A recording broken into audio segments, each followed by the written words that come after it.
Moins 10 depuis dimanche dernier et même encore plus froid par moment. Dès lundi matin, les agents du service des voies navigables savaient ce qui les attendait. La température de l'eau à 1 mètre de profondeur était de 0 en surface. Peu à peu, canaux et rivières gelaient. Après les trains et les camions, les péniches allaient devoir s'arrêter. Déjà, le canal du Nord était bloqué. La décision était alors prise de maintenir ouvert le canal à grand gabarit et la Deule. Le remorqueur brise-glace, l'unique, a appareillé lundi matin. Depuis, il a parcouru plus de 1000 km de Dunkerque à Valenciennes et à Lille pour permettre le ravitaillement des grandes agglomérations de la région.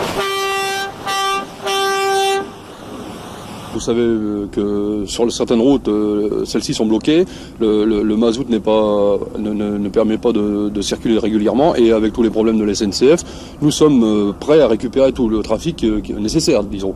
Et nous, grâce à ce bateau, nous maintenons notre navigation normale, ce qui est déjà un grand point, et ça permet d'alimenter les grandes villes comme Lille, Valenciennes, Douai, en hydrocarbures et en matières premières. Plus de repos pour les équipages et les éclusiers. De jour comme de nuit, il faut faire la trace aux péniches qui naviguent en convoi. Des dizaines de milliers de tonnes d'essence et de fioul, ainsi que de produits industriels, sont ainsi arrivés à bon port. Le travail est à refaire sans cesse. La glace peut atteindre 10 cm et la trace ne reste ouverte que quelques heures.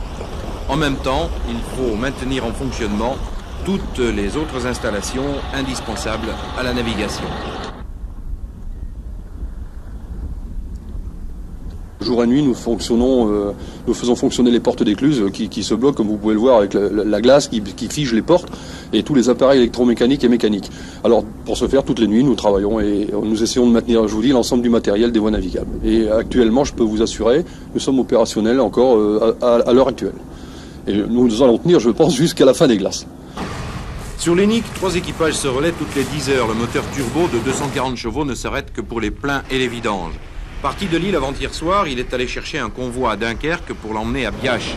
Retour au port de Lille, puis ouverture de la Lys pour faire la route ce matin à une vingtaine de péniches belges bloquées à Menin.